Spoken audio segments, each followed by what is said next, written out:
King of Gods. By Fast Food Restaurant, Kabanata 33. Buhay sa kamatayan. Dahil nagtatago siya sa loob ng puno, nakikita ni Zhao Fang ang lalaking nakasuot ng kulay abo, ngunit hindi siya nakikita ng lalaking nakasuot ng kulay abo. Hindi kaagad nagpaputok si Zhao Fang, sa halip ay ginamit niya ang kanyang kaliwang mata upang kalkulahin ang ruta ng kanyang mga palaso. Sa sandaling bumaril ako, ang aking aura ay makikita ng dalawang nakamamatay na hayop. Nanatiling kalmado si Zhao Fang. Ayaw niyang harapin ang dalawang silver-striped blood leopard nang mapatay niya ang lalaking naka-gray. Ang lalaking nakaabo ay halos hindi makaharap sa dalawang nakamamatay na hayop, ngunit ginamit din niya ang bahagi ng kanyang enerhiya upang manatiling bantay sa mga panlilinlang ni Zhao Fang. Hindi napigilan ni Zhao Fang na mapabuntong hininga. Ang taong ito ay karapat-dapat na maging isang piling tao. Sa sitwasyong ito ay nagawa pa niyang mag-ingat. Hong. Sa sandaling ito, isang bahagyang panginginig ang nagmula sa lupa na parang may napakalaking halimaw na dumaan. Roar. Ang dalawang silver-striped blood leopards, na may cultivation sa peak of 5th rank, ay agad na kinilig at tumigil sa pag-atake. Roar. Isang nakakatakot na alulong ang tumunog sa buong radius ng 10 milya.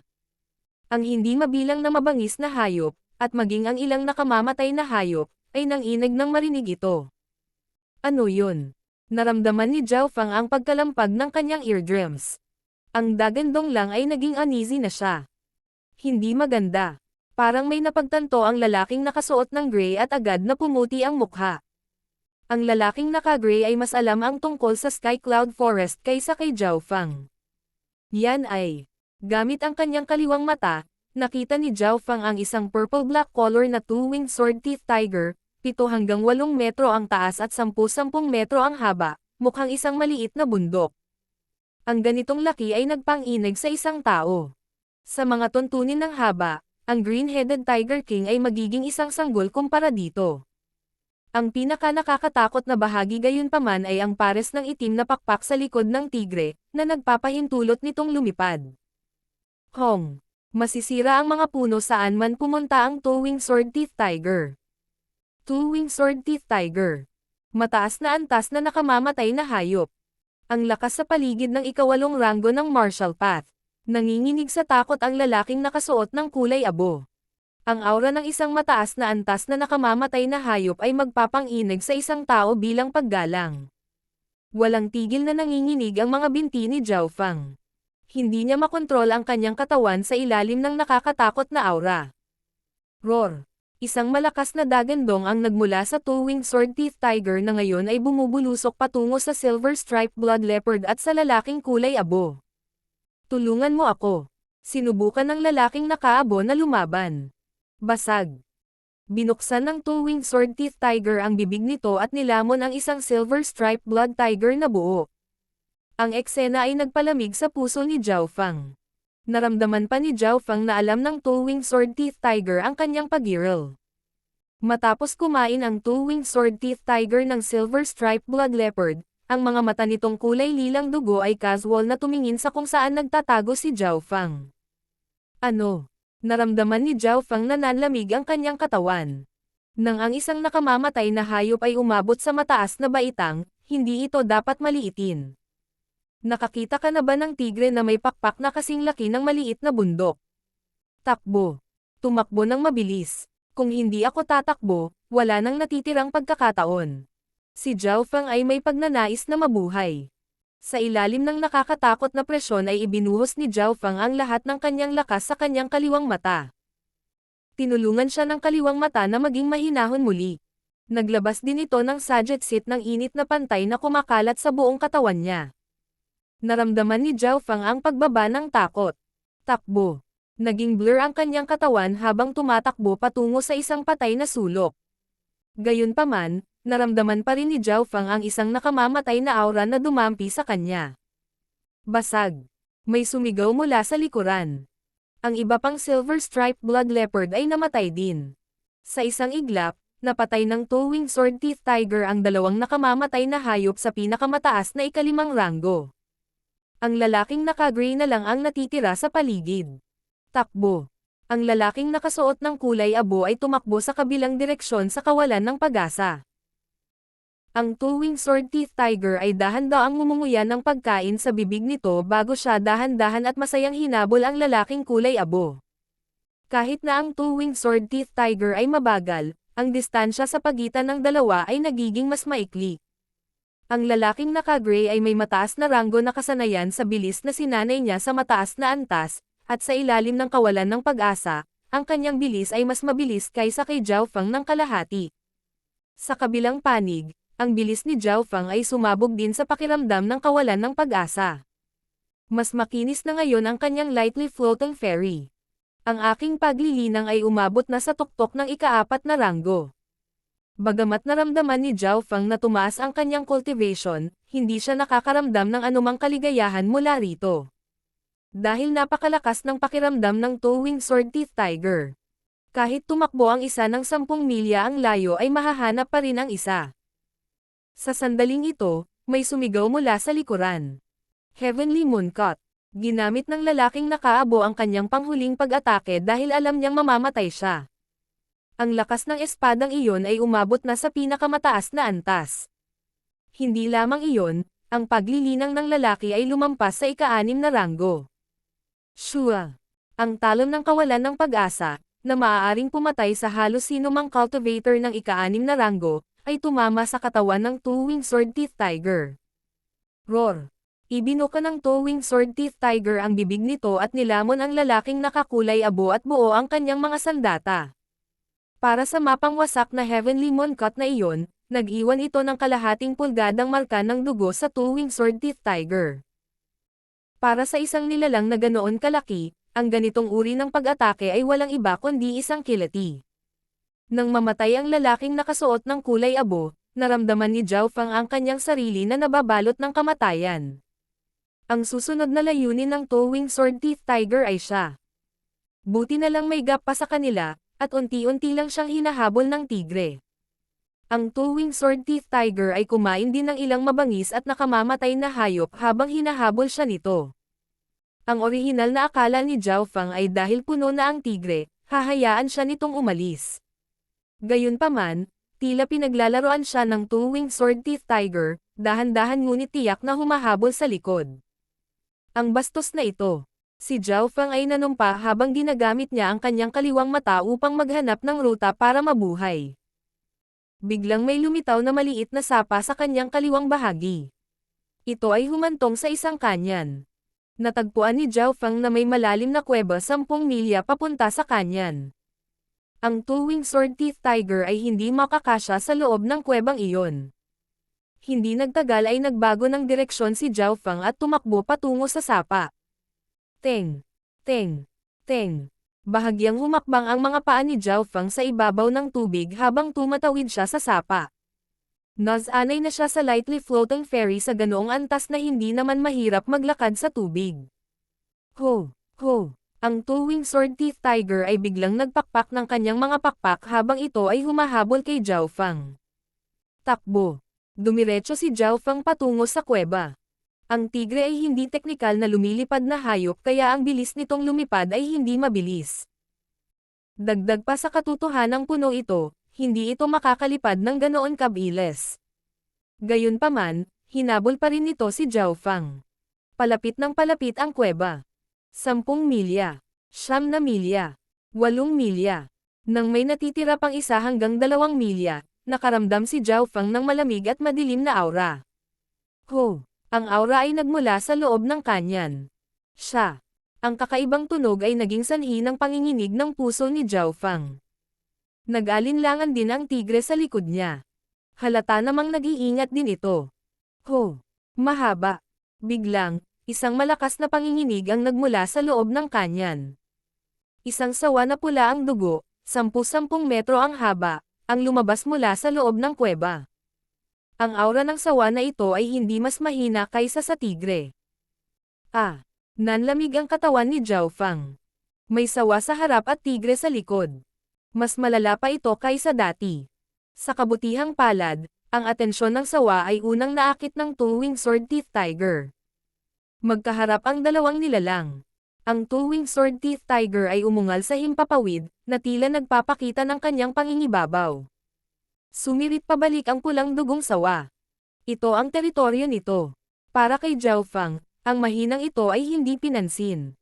Pagkaraan ng ilang sandali na magkaharap, ang two-winged sword-teeth tiger ay tuluyang nawalan ng pasensya at sumugod patungo sa pulang dugong sawa. So, diretso ang pagtalon ng sawa patungo sa tigre. Kaagad, nag-away ang dalawang nakamamatay na hayop. Kung saan sila nag-away, ang lupa ay nanginag. Maingat na itinago ni Zhao Fang ang kanyang aura habang dahan-dahan siyang gumagalaw patungo sa kuweba.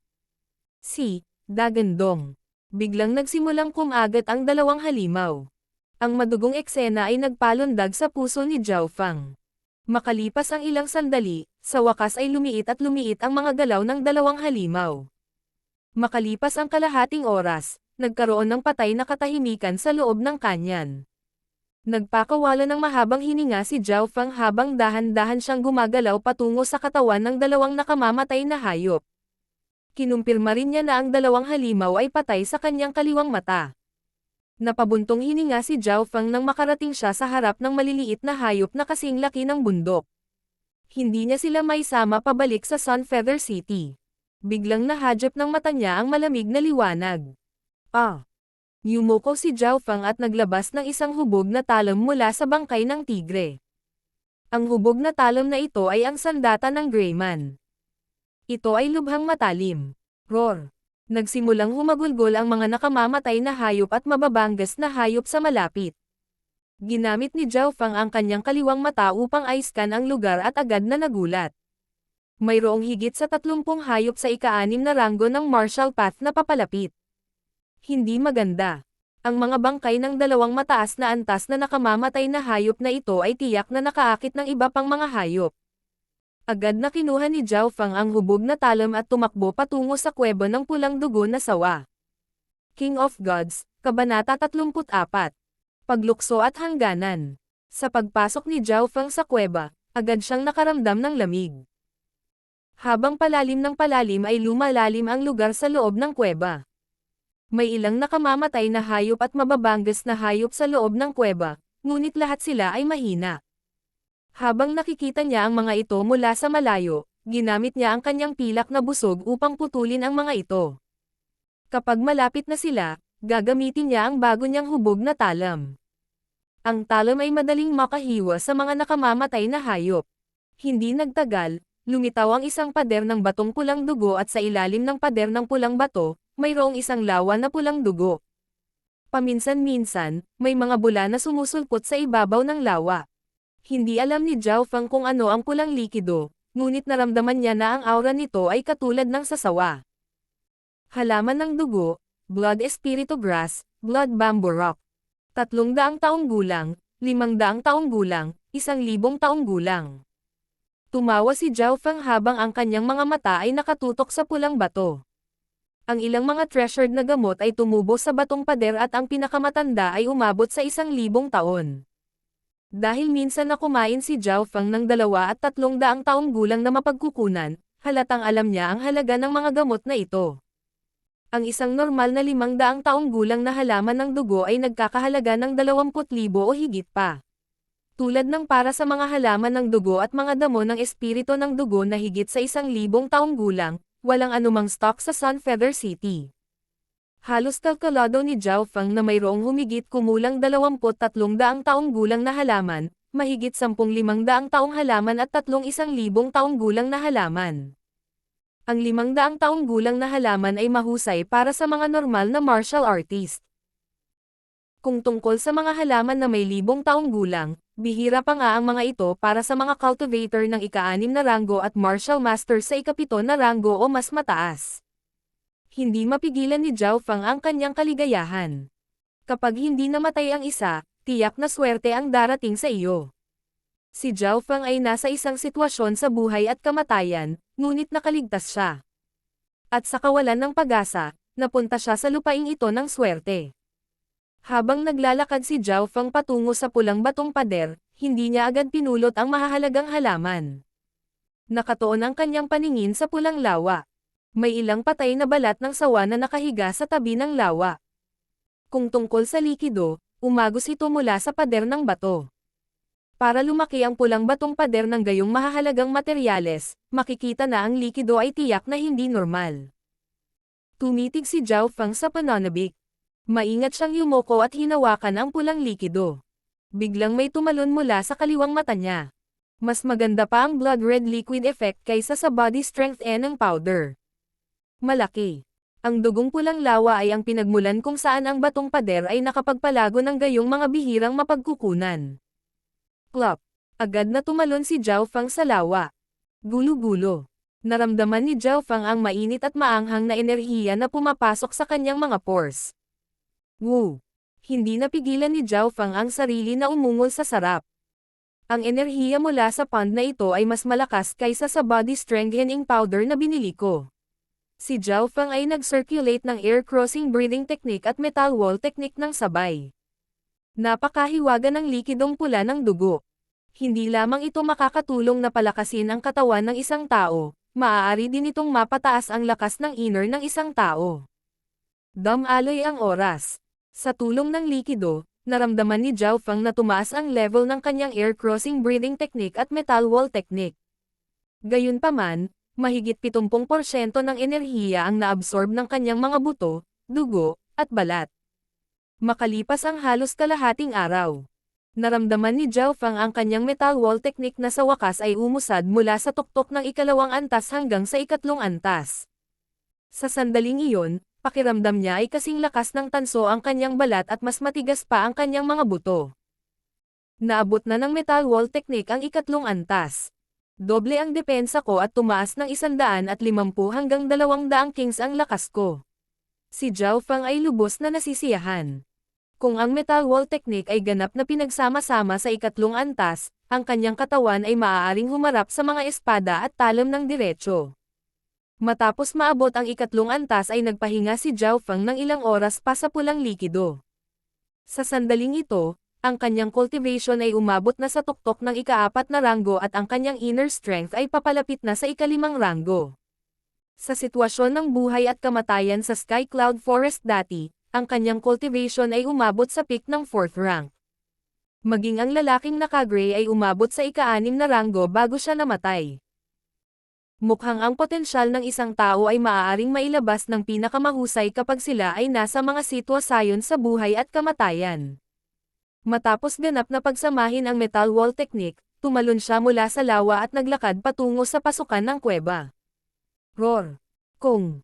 Rar! Ang mga nakamamatay na hayop at mas malalakas na mabangis na hayop ay nagpapatayan para sa bangkay ng dalawang high tier na nakamamatay na hayop. Hindi mapigilan ni Zhao Feng na mapabuntong hininga habang iniisip ang halaga ng high-tier deadly beast.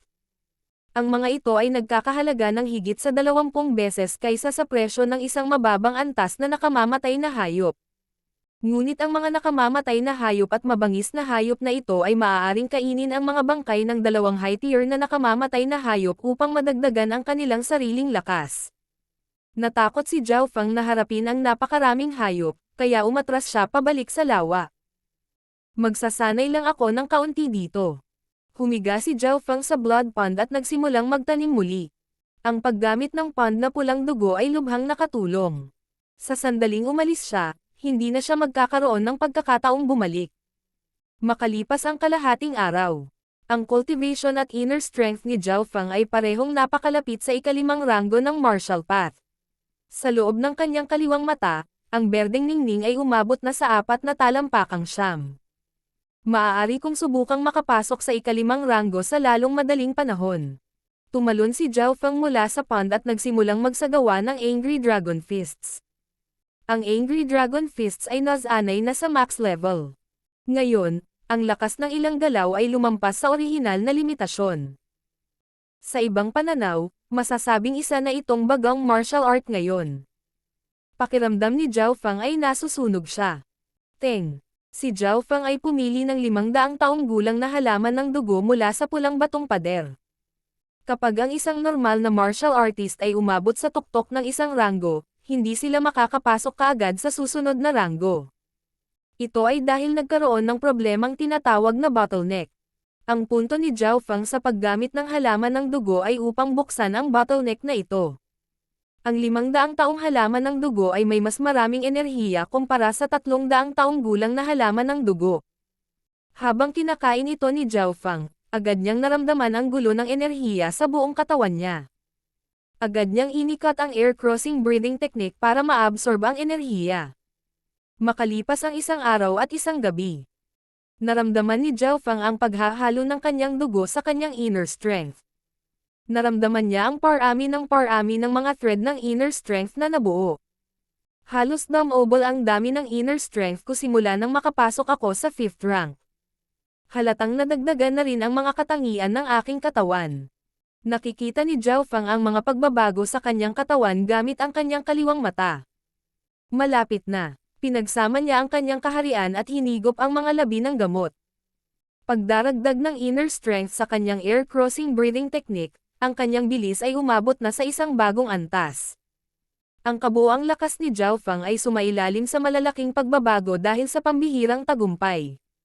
Kung nakilala niya ngayon ang lalaking nakasuot ng kulay abo, sigurado siyang kaya niyang lumaban at manalo. Ang paglilinang ay ang batayan ng lakas. Habang tumataas ang base strength, ang inner strength, bilis at kasanayan ay magkakaroon ng higit na kapangyarihan. Pagkatapos ng isang araw ng pagsasama-sama, muling bumalik si Zhao Fang sa pasukan ng kuweba. Woo! Roar! Isang malakas na sigaw ang nagmula sa loob ng kanyan. Hindi napigilan ni Zhao Fang ang kanyang sarili na manginig. Iyon ay, nagbago ang ekspresyon niya. Sa loob ng kanyan, isang 7 hanggang 8 metro ang haba na Azure-eyed hyena ay nakatayo sa loob nito. Inilabas ng hyena ang nakamamatay na aura nito at ginawa nitong takot ang lahat ng mailap at nakamamatay na hayop sa loob ng 10 milyang radius. Malinaw na ang Azure-eyed hyena ay isa ring mataas na antas na nakamamatay na hayop. Ang lakas nito ay hindi mas mahina kaysa sa Blood Red Python o sa Two-winged Sword-teeth Tiger. Agad na nakita ng hyena si Zhao Fang pagkalabas niya sa kuweba at tulad ng hangin, agad itong lumapit sa kanya. Ang bilis naman. Nanghina ang balita to ni Zhao Fang nang i-activate niya ang kanyang inner strength at umatras pabalik sa kuweba. Hong! Nagsimulang manginig ang kuweba nang bumagsak ang hyena sa pasukan. Dahil sa shockwave, napaungol si Zhao Fang sa sakit. Mataas na antas na nakamamatay na mga hayop. Anong kapangyarihan? Dahil pinaikot niya ang kanyang inner strength at naabot na niya ang 3 antas ng metal wall technique, hindi siya nasaktan. Kung ito ay isang cultivator ng ika-4 na ranggo ng martial path, ang shockwave lamang ay maaaring halos pumatay sa kanila. Pang! Ang Azure-eyed hyena ay paulit-ulit na umatake sa pasukan. Pakiramdam ni Zhao Fang ay parang isang bundok ang umuuga. Buti na lang mahirap ang pasukan. Gayunpaman, ang pasukan ay maliit kumpara sa Azure-eyed hyena at pagkatapos ng ilang pag-atake, ang pasukan ay nagsimulang gumuho sa halip. Boom! Ang pasukan ay gumuho. Ang mukha ni Zhao Fang ay naging itim.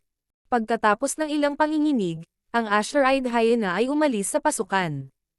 Gayunpaman, nararamdaman pa rin ni Zhao Fang ang aura nito.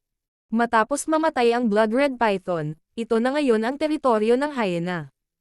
Kahit na nagawa ni Zhao Fang na maghukay sa labas ay kailangan pa rin niyang harapin ang isang malakas na kaaway. Matapos mag-isip ng ilang sandali, nagpasya siyang bumalik sa kailaliman ng yungib. Ang kuweba ay mayroon pa ring maliliit na hayop at hayop na maaaring gamitin para sa pagkain. Plop! Si Zhao Fang ay tumalon pabalik sa pulang dugo na pond at nagsimula siyang mag-concentrate muli sa pagsasanay ng metal wall technique.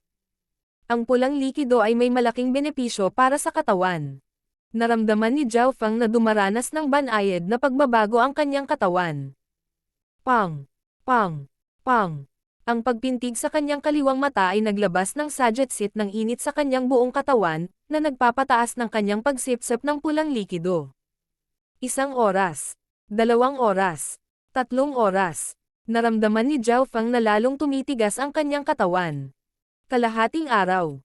1 araw. 2 araw.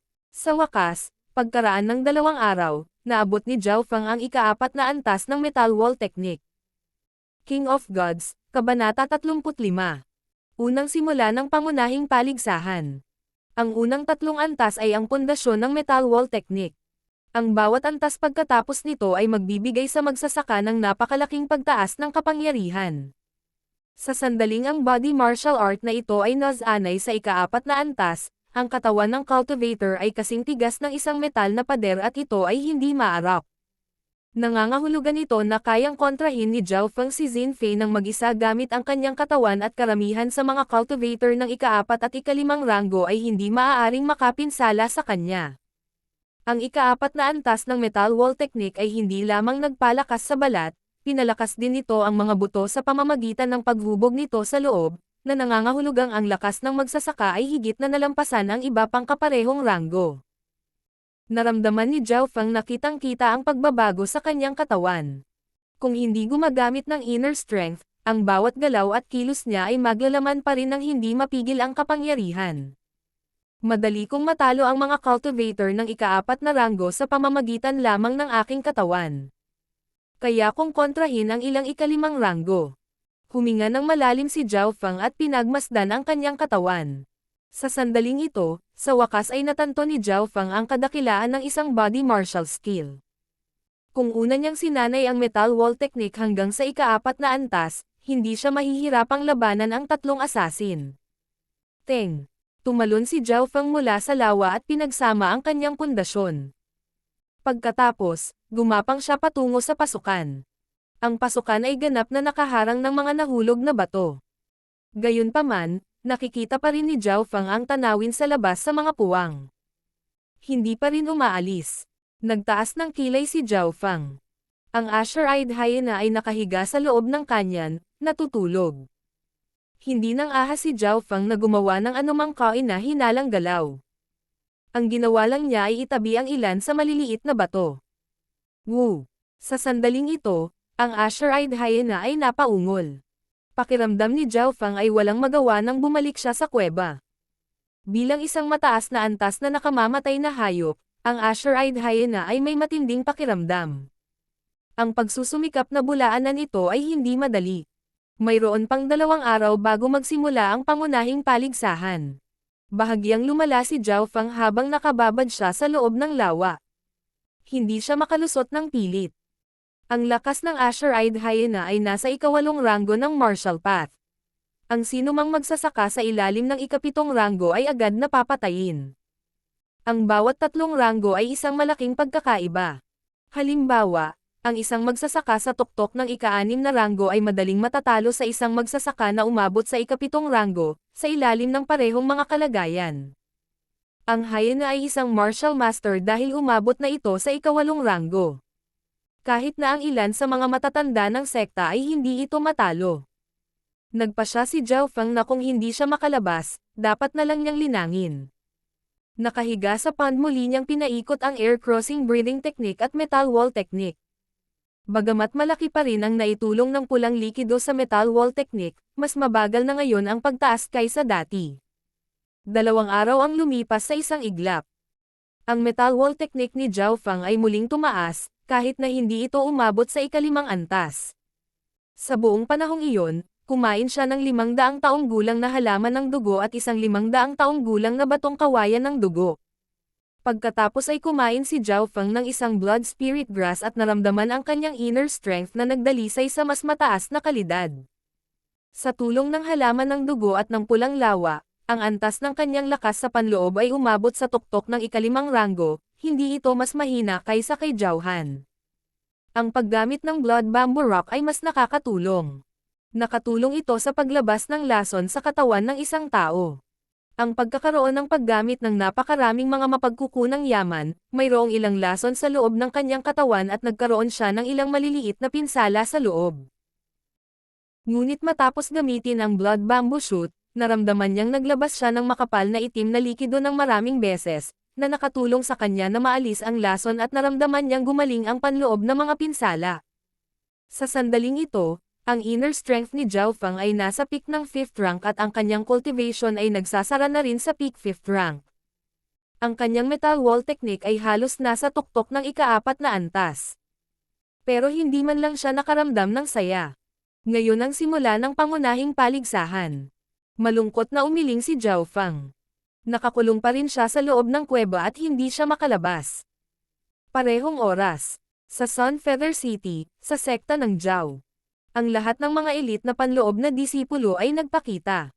Unang pwesto Zhao Linlong, pangalawang pwesto Zhao Qi, pangatlong pwesto Zhao Han. Dumating na ang lahat ng mga henyo. Bakit wala pa siya? Inilibot ni Zhao Yufei ang magagandang mata sa paligid, ngunit hindi niya makita si Zhao Fang.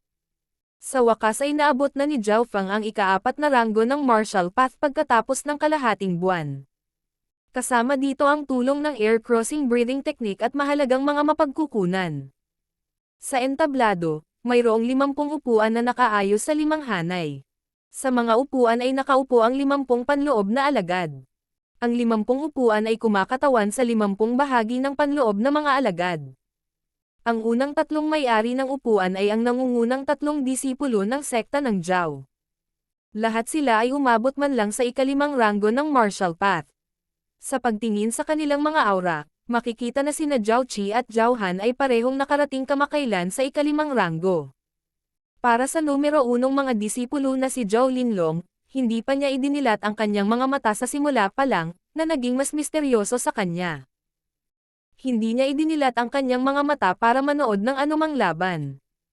Bakit wala ang nangungunang panlabas na alagad na si Zhao Fang? Oo, narinig ko na tinalo niya ang isang cultivator ng ika-4 na ranggo gamit lamang ang lakas ng isang half-step martial artist. Tinalakay ng mga alagad ng sekta. Maliit na bilang lamang ng mga tao mula sa mataas na antas ng sekta ng Zhao ang nakaalam na wala si Zhao Fang. Sa entablado, kung naririto siya at hindi bababa sa ika-4 na ranggo ng martial path, magagawa niyang maabot ang top 5 ng walang problema. Bulong ng isang matandang may puting balbas sa sarili. Ang matandang may puting balbas na ito ang pangunahing hukom ng paligsahan ng mga panlabas na disipulo, ang hamarang sa pag-atake ni Zhao Chanjian. Ngayon ay isa rin siya sa 2 pangunahing hurado ng pangunahing paligsahan. Kung makakarating siya, kung gayon ang araw ay dapat na nagmumula sa timog. Ang mga mata ni Zhao Tianijin ay marahas na kumislap, ngunit pagkatapos ay nag-isip siya na may kainahinala. Ngunit bakit hindi pa nagre-report si Grey Eagle, ang isa na kumuha ng misyon? Sa loob ng Sky Cloud Forest, sa kuweba. Si Zhao Fang ay nakakapit sa huling string ng pag-asa. Mabagal na lumipas ang oras. Sigurado siyang nagsimula na ang pangunahing paligsahan. Sa pagbabantay ng Asher-eyed hyena sa labas, si Zhao Fang ay hindi nang ahas na gumawa ng anumang padalus-delos na paggalaw. Ang tanging magagawa niya ay ang tamang paglilinang ng metal wall technique at air crossing breathing technique. Isang araw na naman ang lumipas sa isang iglap. Ang metal wall technique ni Zhao Fang ay umabot na sa tuktok ng ika-4 na antas. Ang kanyang inner strength ay umabot na sa limitasyon ng ika-5 ranggo. Maging ang kanyang paglilinang ay dahan-daang nagpapatuloy patungo sa tuktok ng ika-5 ranggo. Isang araw ang lumipas mula sa simula ng pangunahing paligsahan. Wala nang pag-asa si Zhao Fang. Bagamat mahalaga ang paligsahan ng panloob na disipulo, hindi ito kasing halaga ng sarili niyang buhay. Higit pa rito, kung mayroon siyang sapat na lakas, hindi niya kailangang matakot sa sinuman kapag bumalik siya sa sekta. Roar! Mula sa loob ng kanyan ay may sumigaw. Agad na tumalon si Zhao Fang mula sa lawa. Ang tunog na iyon ay malinaw na nagmula sa Asher-eyed hyena. Pupunta ako at suriin ito. Gumamit si Zhao Fang ng lightly floating ferry at dumating sa pasukan ng kuweba. Sa pamamagitan ng mga bitek, nakita niya ang mga eksena mula sa kanyan. Mula sa kabilang bahagi ng kanyan, may lumitaw na ilang tao. Mga tao. Unang naging masaya si Zhao Fang, pagkatapos ay bumaba muli ang kanyang mood. Tanging ang mga martial masters lamang ang makakalaban sa mga mataas na antas na nakamamatay na hayop. Nakita ng kaliwang mata ni Zhao Fang na 3 milya ang layo mula sa kuweba, mayroong 2 lalaki at isang babae. Ang kanilang mga edad ay nasa 17 o 18, ang pinakamatanda ay mga 20. Sa kanilang edad, halos imposible na silang maging isang martial master. Sa isip ni Zhao Fang, ang mga elder ng sekta ay umabot na lahat sa 70 o 80. Ngunit tila nag-iingat ang hyena sa mga tao. Iisa lang ang suot ng 3 tao, parang iisa lang ang faction. Dahil 3 o 4 na milya ang layo nila, hindi marinig ni Zhao Fang ang kanilang mga boses dahil ang kanyang mga tainga ay hindi kasing bias ng kanyang mata. Sa oras na ito, mahinang sinabi ng kabataang nasa harapan. Mukhang may katalinuhan ang bastos na ito. Walang hamon. Naiinis na sabi ng ibang kabataan. Iwan mo sa akin. Sabi ng dalaga. Oo naman, Little Sister Yuan. Ang iyong aktwal na kakayahan sa pakikipaglaban ay masyadong mahina, hindi mo ito mapapatay sa isang galaw lamang. Sabi ng binata sa harapan. Kung maririnig ni Zhao Fang ang kanilang sinasabi ay magugulat siya. Maya-maya, pinanood niya ang dalaga na naglalakad patungo sa mataas na antas na nakamamatay na hayop. Woo! Ang Asher-eyed hyena ay sumugod sa dalaga. Oh, anong nagyayari? Natigilan si Zhao Fang. Mamamatay na ang babaeng iyon. Ang kaliwang mata ni Zhao Fang ay itinulak sa pinakamataas. Bumagal ang buong mundo ng 10 beses. Wasakin. Lumutang ang dalaga sa kanyang paningin. Ang kanyang mga kamay ng jade ay bahagyang nag-swipe sa hangin at isang asher-colored light ang nabuo sa kanyang mga kamay, at pagkatapos ay lumipad ito sa ulo ng hyena. Ang mas matigas kaysa sa metal na balat ng asher-eyed hyena ay madaling nahiwa. Napasigaw ang hyena habang sumasabog ang kanyang ulo. Hong! Bumagsak ang bangkay sa lupa. Nagulat si Zhao Fang. Namumugto pa ang kaliwang mata niya. Sa loob ng itim na dimensyon ng kanyang mata, nahati sa dalawang figure ang berdeng ilaw. Ang isa sa kanila ay ang hyena, habang ang isa ay ang babae. Nagdikit ang dalawang figure sa isa't isa. Kumaway ang dalaga pa simpleng iwinagayway ang kamay. Ang kanyang pag-atake ay naglalaman ng insight na masyadong malalim para maunawaan ni Zhao Fang at pinatay nito ang hyena sa isang suntok. Ang eksena sa kanyang isipan ay paulit-ulit na pinalabas, si Zhao Fang ay nakatayong tulala na para bang siya ay nasa ulirat. Sa sobrang concentrated niya ay hindi na niya napansin ang pag-alis ng 3 tao.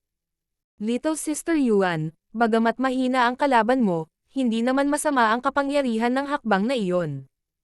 Nagpuri ang kabataang nasa harapan. Nang imulat ni Zhao Fang ang kanyang mga mata. Walang natira sa loob ng kanyan, tanging ang bangkay ng asher-eyed hyena. Parang panaginip lang lahat ng nangyari. Ngunit kung imulat niya ang kanyang kaliwang mata, ang eksena ng babaeng pumatay sa mataas na antas na nakamamatay na hayop ay air replay ng pabalik-balik. King of Gods, Kabanata 36. Ikalawang pasimula ng pangunahing paligsahan. Saan galing ang mga taong iyon? Naisip ni Zhao Fang na ang lahat ay surreal. Sa hindi inaasahan, ang kanyang kaliwang mata ay nagbukas ng isang bagong kakayahan. Kabisaduhin nito ang anumang eksenang nakita niya at ganap na may replay ito. Kung payag si Zhao Fang, maaari niyang buksan ang eksena at subukang makakuha ng ilang mga insight. Alam niyang limitado ang kanyang kaalaman sa labas ng mundo. Ang kontinente ng Asher Flower ay may hindi mabilang na bilang ng mga bansa. Ang Sky Cloud Forest lamang ang dumaan sa mahigit 10 bansa. Ang Sun Feather City ay isa lamang maliit na lungsod sa loob ng isang bansa. Sa pagbabalik ng kanyang katahimikan, si Zhao Fang ay naging masaya. Ngayong patay na ang hyena, walang makakapidyaw sa kanyang pag-alis. Kailangan kong umalis ng mabilis. Nakaramdam ng pagkabalisa si Zhao Fang habang iniisip niya ang tungkol sa pangunahing paligsahan. Ang pasukan sa kuweba ay hinaranggan ng mga bato. Ang kailangan lang niyang gawin ay magbukas ng landas. Pang! Ang mas maliliit na bato ay halos 150 kilo lamang ang bigat. Sa katawan lang niya, kaya niyang durugan ang mga bato. Kung dagdagan niya ito ng inner strength, ang mga bato ay madudurog. Nang makatagpo si Zhao Fang ng malalaking bato, sinimulan niyang itulak ang mga ito sa isang tabi. Ang mga normal na 5th rankers ay mayroong 750 kulang ng lakas sa pamamagitan ng paggamit ng kanilang katawan ng mag-isa. Dahil sinanay ni Zhao Fang ang metal wall technique sa ika-4 na antas, mayroon siyang hindi bababa sa 1,250 kulang na lakas, 500 na higit pa sa kung ano ang mayroon ang mga normal na cultivator ng ika-5 ranggo. Malinaw, ang pangunahing gamit ng metal wall technique ay upang makatulong na mapataas ang depensa ng isang tao at hindi tumaas ang kapangyarihan ng isang tao. Sa wakas ay binuksan ni Zhao Fang ang landas sa loob ng kalahating oras. Gayunpaman, hindi siya kaagad umalis. May natitira pang mahahalagang yaman sa pulang batong pader. Ra! Ra! Sa sandaling ito, nagsimulang sumigaw ang ilang nakamamatay na hayop at mababangas na hayop. Ang katawan ng mataas na antas na nakamamatay na hayop ay makakaakit ng mas maraming hayop. Naranasan ito sa unang pagkakataon, agad na pinabilis ni Zhao Fang ang kanyang bilis. Parang rocket, lumipad siya sa batong pader at kinuha ang ilan sa mga halaman. Isa lang ang layunin niya, ay kunin ang 1,000 taong gulang na halaman. Ang 1,000 taon na halaman ng dugo, 1,000 taon na espiritu ng damo, at ang 1,000 taong dugong kawayan na bato. Marami siyang dahilan kung bakit niya ito ginawa. Una, makakatipid siya ng oras. Maraming mga hayop ang nagtitipon. Pangalawa, kahit na ang 300 at 500 taong gulang na mga halaman ay mahalaga, si Zhao Fang ay nakakain na ng marami sa mga ito, kaya ang mga epekto nito ay hindi gaanong halata para sa kanya. Seng. Wala siyang lakas ng loob na tumigil pagkatapos niyang kunin ang mga halaman. Pagpasok sa kanyan, mayroon ng 7 o 8 nakamamatay na hayop na nag-aaway. Mayroon ding 30 malalakas na mabangis na hayop dito, lahat sila ay may lakas na pang-4 na ranggo. Sinubukan ni Zhao Fang ang kanyang makakaya upang iwasan ang mga hayop at dumiretso sa sapa. Bagamat sinubukan niyang iwasan ang mga hayop, mayroon pa ring ilang mabangis at nakamamatay na mga hayop na dumating para sa kanya. Nililigawan mo si kamatayan. Sigaw ni Zhao Fang nang tumama ang kanyang palad sa isang mababang antas na nakamamatay na hayop. Crack! Ang mga buto ng mababang antas na nakamamatay na hayop ay agad na nabasag. Ang pag-atake niyang ito ay purong kalamnan, hindi gaanong inner strength ang ginamit. Ang mababang antas na nakamamatay na hayop ay bahagyang mas malakas kaysa sa Green-Headed Tiger King na una niyang nakilala noong dumating siya sa Sky Cloud Forest. Ang pagpatay sa halimaw sa isang suntok ay naging sanhi ng pagkalat ng iba pang mabangis na hayop sa takot at ayon sa kanyang memorya, si Zhao Fang ay bumalik sa paraan ng kanyang pagdating. Sa daan, muli niyang nakilala ang maraming nakamamatay na hayop. Ito ay dahil ang bangkay ng mataas na antas na nakamamatay na hayop ay naakit lamang ng napakaraming iba pang mga hayop. Flaming Metal Fist. Sigaw ni Zhao Fang habang bumubuhos ang mahinang berdeng kinang mula sa kanyang kamao. Ang kamao ay tumama sa isang mababang antas na nakamamatay na hayop na ang lakas ay katumbas ng isang cultivator ng ika-5 ranggo. Sa ilalim ng isang suntok na ito, ang mababang antas na nakamamatay na hayop ay nabasag ang mga organo nito.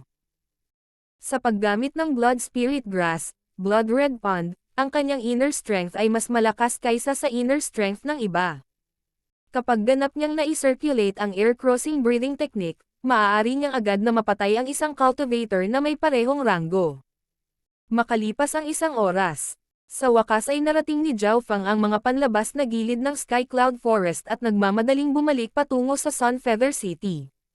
Nabalitaan ko na malapit nang matapos ang pangunahing paligsahan ng sekta ng Zhao. Ang pangunahing paligsahan ay nahahati sa Rangkang Challenge at ang Spot Challenge. Sa 100 tao, 50 lang ang magiging inner disciples. Ang huli ay dapat matapos na ngayon. Ako'y lubos na nalulungkot hindi ako nakapanood. Sa daan ay narinig niya ang ilang impormasyon tungkol sa kung ano ang nangyayari. Pagkabalik niya sa sekta, hindi siya agad tumungo sa lugar kung saan ginanap ang pangunahing paligsahan, sa halip ay umuwi muna siya at iniligpit ang 1,000 taong gulang na halaman. Hindi nagtagal, nagpalit siya ng damit saka nagmamadaling lumabas ng pinto. Ginamit ni Zhao Fang ang kanyang hiding air technique para ipakita na ang kanyang cultivation ay nasa peak 4th rank lamang. Tulad ng para sa kanyang inner strength, ito ay ipinakita na nasa ika-5 ranggo.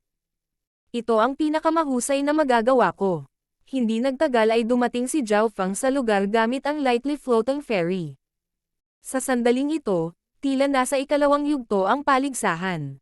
Pagkatapos ng isang araw ng matinding labanan, natapos na ang Spot Challenge at ang 50 inner disciple ay napagpasyahan na. Ang Ranking Challenge ang susunod. Ang 50 sa inyo ay maghahamon sa isa't isa para malaman ang kabuuang ranggo at ayon sa inyong mga ranggo, ang mga premyo ay ibibigay. Isang malakas at matandang boses ang umalangaw-ngaw. Sa gitna ng site, may isang arena.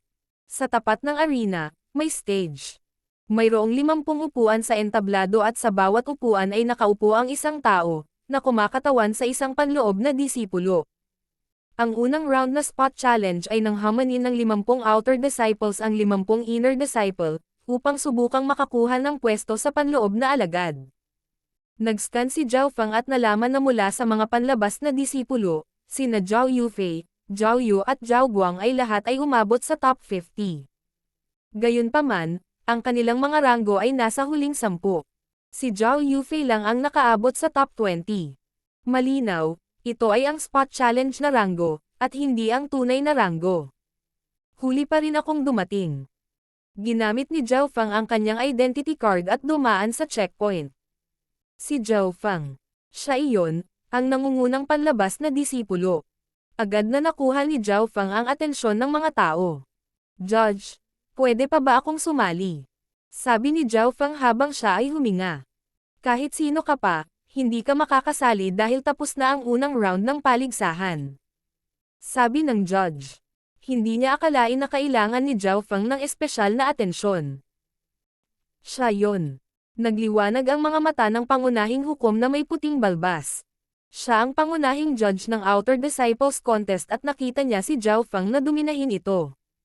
Nang marinig ang mga salita ng hukom, walang magawang umiling si Zhao Feng. Hindi siya masyadong interesado dahil 2 hanggang 3 tao lang ang kaparehan niya. Ngunit interesado pa rin si Zhao Feng sa mga gantimpala.